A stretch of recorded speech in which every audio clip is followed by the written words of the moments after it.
22 वर्षों का विश्वास, 10,000 से ज्यादा डॉक्टर्स, गोल नेशंस लीडिंग इंस्टीट्यूट। नमस्कार, सिटी पोस्ट लाइव के इस खास पेशकश में आपका स्वागत है। मैं हूं श्रीकांत प्रत्युष और मेरे साथ हैं बीजेपी के विधान पार्षद जो ऐलान कर चुके थे ब्रह्मजन समाज को संगठित करने का, गोलबंद करने का, और वो भी बीजेपी के खिलाफ।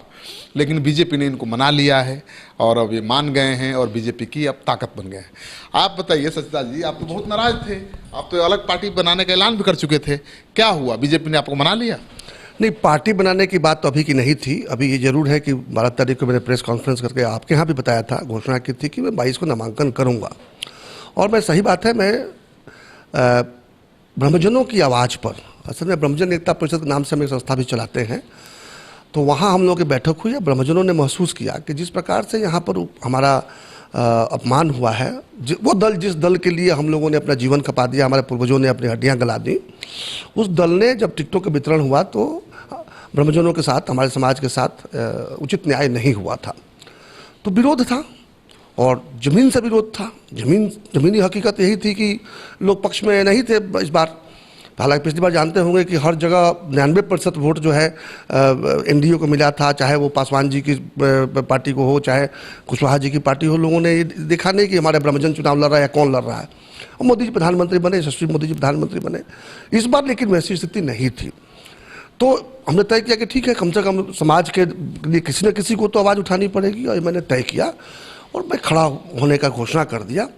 इसके बाद बड़ी खुशी है कि 15 तारीख से दिन बदले और प्रदेश नेतृत्व ने पहले या फिर राष्ट्रीय नेतृत्व ने संज्ञान लिया इसका। हम लोगों को राष्ट्रीय अध्यक्ष अमित शाह जी ने समय दिया और हमारे यहाँ के प्रभारी, बिहार के प्रभारी और राष्ट्रीय महासचिव भूपेंद्र यादव जी अपने साथ स्पेशल चार्टर एयरक्राफ्ट से भुवनेश्वर ले गए। मेरे साथ में सतीश दुबे जी भी थे जो वाल्मीकि नगर के सांसद हैं, उनका भी टिकट काट दिया गया था इस बार। उन्होंने भी चुनाव लड़ने का ऐलान किया था। हम दोनों वहाँ गए और वहाँ अध्यक्ष जी ने हमारी पूरी बातें और समाज की व्यथा करीब आधे घंटे तक मध्य रात्रि में सुना।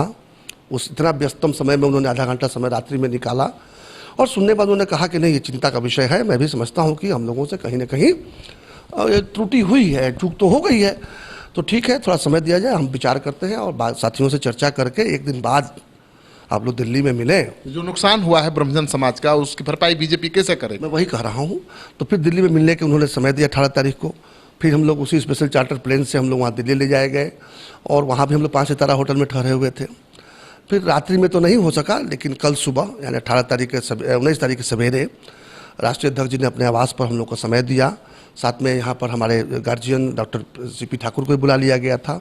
उनकी उपस्थिति में बहुत बड़े बड़े निर्णय लिए गए, जिसमें से एक निर्णय ये था कि चुनाव के बीच में तो अब कैंडिडेट बदलना तो संभव नहीं था, लेकिन ये उन्होंने कहा कि पहली बात तो जाके समाज के बीच में आप कह सकते हैं कि राष्ट्रीय नेतृत्व ने स्वीकार किया है कि टिकट के वितरण में चूक हुई है और इस चूक को ठीक करने का अब रास्ता यही बच गया है कि राज्यसभा में और विधान परिषद में जो सीटें खाली होंगी, प्राथमिकता के आधार पर सर्वप्रथम ब्रह्मजन समाज के लोगों को ही वहाँ पर जो है स्थान दिया जाएगा। इसके अलावा और भी कुछ चीज़ें हैं ताकि भविष्य में इस तरह के निर्णय प्रक्रिया में कोई चूक ना हो, तो उसमें भी किस तरह से भागीदारी बढ़ाई जाए समाज के, उसके बारे में भी भविष्य के लिए आश्वासन मिला है, जो कि चुनाव का बात नहीं है। चुनाव के बाद नहीं तो मतलब टिकट तो मिला नहीं ब्रह्मजन समाज को, लेकिन अब राज्यसभा भेजे जाने का आश्वासन मिल गया, पक्का आश्वासन?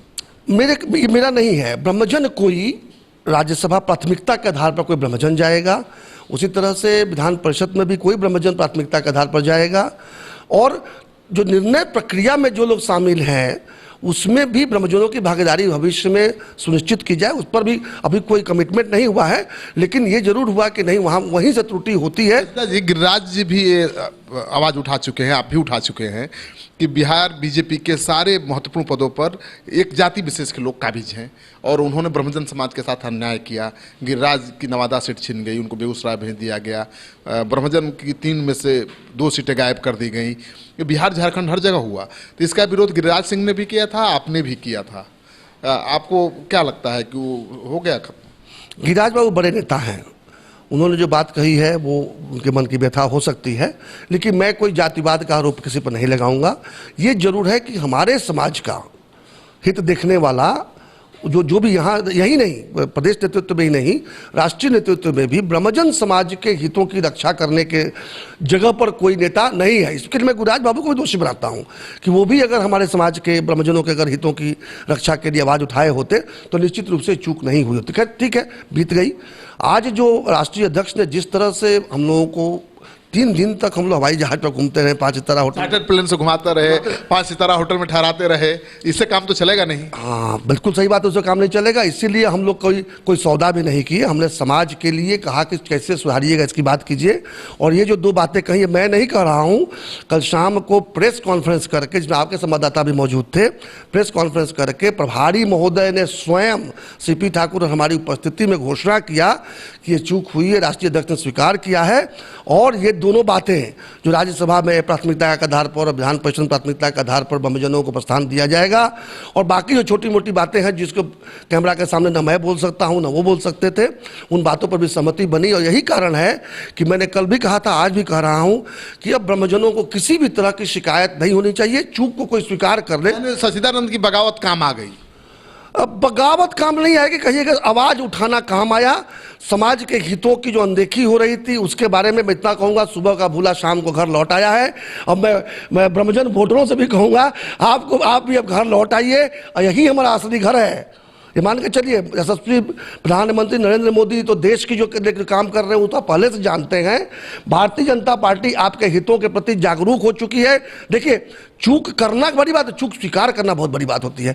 स्वीकार किए हैं, उसमें सुधार करने के लिए पूरा आश्वासन मैं स्वयं था। मैं जानते हैं मैं वकालत करता हूं जो अपने समाज की, तो बहुत मजबूती से करता हूं। मैंने यहाँ तक रिस्क लिया कि मैं चुनाव लड़ूंगा, मेरी सदस्यता चली जाएगी, इसके बावजूद कई बहुत धन भी खर्च होता है। मैंने कहा भले ही मैं हार जाऊं लेकिन मेरा समाज नहीं हारना चाहिए। मैंने ये भी कहा कि मैं भले शहीद हो जाऊं, मेरा समाज जीते, ये है। इन सब के बावजूद मैं आज कहता हूं कि हमारा समाज जीता है, मैं शहीद भी नहीं हुआ। ये बहुत बड़ी बात है और कोई सौदेबाजी नहीं हुई है। मैंने वहाँ कहा भी एक समय, जब एक ऐसे लाइटली बोल रहा हूँ कि एक व्यक्ति ने हमसे कहा कि आपको मैं ये पद दिलवा देता हूँ। मैंने कहा व्यापार मैं कलकत्ता में करता हूँ और दूसरे चीज़ों का व्यापार करता हूँ, मैं अपने समाज का व्यापार करने यहाँ नहीं आया हूँ। बड़ी खुशी है कि माननीय यशस्वी अध्यक्ष, राष्ट्रीय अध्यक्ष जी ने, अमित शाह जी ने बहुत धैर्य से सुना और एक एक विषयों पर उन्होंने आश्वासन दिया। और 2 ऐसी घोषणाएं हुई, ये कोई भी दल मंच पर बैठकर प्रेस कॉन्फ्रेंस करके ऐसा कभी कह सकता है कि किसी वर्ग विशेष को प्राथमिकता दी जाएगी? ये इस तरह का क्रांतिकारी निर्णय, ऐतिहासिक निर्णय कल प्रेस कॉन्फ्रेंस करके किया गया। इससे अधिक सम्मान हमारे वर्ग को और क्या मिलता है? हम तो सम्मान के भूखे हैं। वोट तो हम वैसे भी देते हैं, फिर देंगे। सच्चिदानंद राय जिस बड़े खुलासे को छुपा रहे हैं, पर्दे में रख रहे हैं, वो खुलासा मैं आपको कर देता हूं। सूत्रों के हवाले से जो खबर है कि बिहार विधानसभा के अध्यक्ष पद का ऑफर भी मिला, लेकिन उसे भी ठुकरा दिया और कहा कि हमें कोई पद नहीं चाहिए, हमारे समाज को मान सम्मान चाहिए। और वो अब बीजेपी में मिल गया है। आपको सच्चिदानंद के दावे में, इनकी लड़ाई में दम दिखे तो इस वीडियो को खूब शेयर करिए अपने दोस्तों के साथ। अगर आपने अब तक हमारा यूट्यूब चैनल सब्सक्राइब नहीं किया है तो जरूर कर लीजिए। आपका सहयोग समर्थन लगातार मिलता रहा है, उसके लिए बहुत बहुत आभार, धन्यवाद।